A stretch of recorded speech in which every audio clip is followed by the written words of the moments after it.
Yeah, viewers, well, decided to give this a bit of a clean out. Put Domus solar, bloody need it, it's bloody hot. I also found out the hard way, you're not supposed to overfill these things. You fill this up, once the bottom fills up, you top this up to this level here, and that's it, don't fill this up. Because it's kind of not sealed and overflows. I got the heater turned off, I don't need boiling water. But it works quite well, not bad for it, trying to zip the shit. The VF, excuse me, just dropped my guts. The VFD is a bit burnt though, because that just got you can see there, the emissions just left a mark on the glass. Quite a hell of a lot of use, I can only just see that. So, this vacuum fluorescent display isn't of the best quality.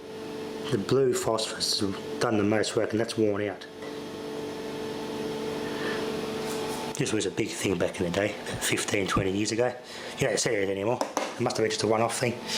They've only supplied to businesses and commercial places like restaurants, and the old Red Rooster and places had these, but this is where this came from.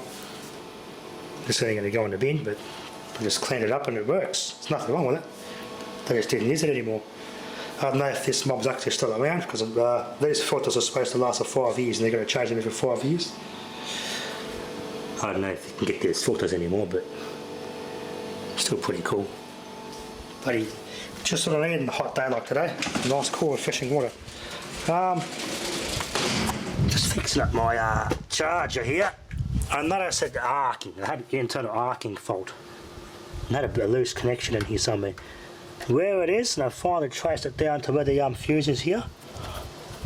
Where the fuse is, and I had to put that fuse on there because I blew the original one. That's just one I got for whatever Repco had in the shelf. Put that on there. It's a 100 amp fuse. The shot's fine, they're tight, but where this fuse is, where the negative is broken there, I can see the camera in there. Can't see it. Bloody thing. Pretty much those connections over there. So back of the fuse holder. Well, both those nuts are loose. And that's where this thing was arcing. Just annoying, kept arcing. Kept having an arc, and I had a bad connection and I couldn't get in the output, and I wiggled this, then I got a connection again. So, a bit of a loose connection. It's an aluminium transformer. There's no copper on it, it's all aluminium, which it's more resilient to burning out, so it's just less efficient, so they make it thicker to compensate. It actually works quite well, this thing. Done lots of cranking with this and it hasn't given up yet. I've put this fan in there because it doesn't come with one. If you're going to buy one of these things, put a nice big 240 volt fan in them. It does a tremendous help keeping this thing cool. Anyway, let's get the tools in there and give those a good tighten up. It's a bit cheap they're made and it stinks, but it does the job. I've always wanted a mains powered Jumpstarter and a high current, high powered battery charger. Isn't too bad for the price, this thing. I've had a good tighten. It's not the best thing in the world, but it works. It's tight now. There's our shunt, up to 250 amp shunt, which goes at our meter up top there, which is easily replaceable if it goes bad. And there's all those big connections there. They're all nice and tight. Your 24 volt and your 12 volt one there. Yeah, so it puts out 24 volt and it's just got a set to tap for 12 volts, which is what it goes here. It's quite a thick aluminium secondary, quite big cable. It's pretty much, it's just a welder transformer. That's just specifically for low voltage, like your 240 and the 24 and 12 volt range. And then just put a big rectifier on it and made a charger and Jumpstart out of it. As I said, this thing works quite well. If you haven't got a good enough battery, you don't want to get a flat battery starting up a stubborn engine, these things are bloody remarkable. Should have bought one of these years ago. But I've done my repairs, so if I can look at this, I think that's a 2007, 2021, I think that's 130 amp. 130 amp rectifier. Sort of set of diodes, just 1, 2, 3, 4. There's another one behind it, in parallel with this one. So it's 260 amps all up of rectification. There are alternator diodes in there.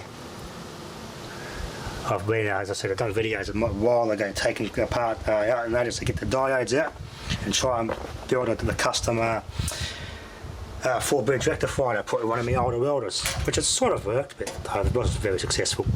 Pretty much what this thing is, a proper commercial product one.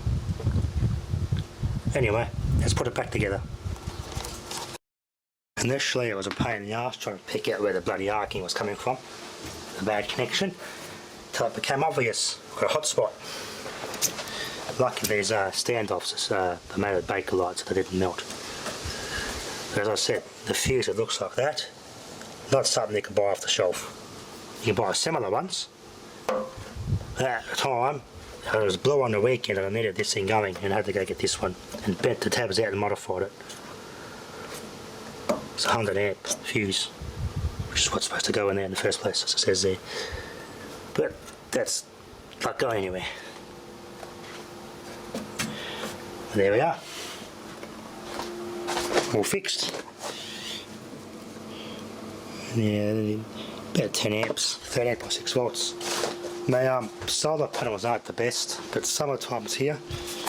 And I think I've been checking the temperature of these batteries. We tip it top in the water up like mad, and this one here and this one here again, they get normally hot. That's not a good sign. The plates are warped in here, I think. The plates have gotten warped. That's too hot. I might be trying to upgrade the lithium, but I've just got no money for that. It'd be nice. I'd love to put at least 400 amp hours of lithium here, but just too bloody expensive.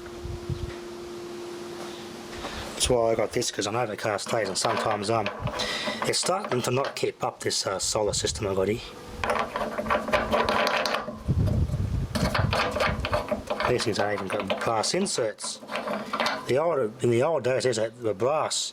Look at this, it's going to make a bad connection. Look at that. I wonder why I can't get a good connection. It's gotten hot. Cheap shit. Can't get a good connection like that.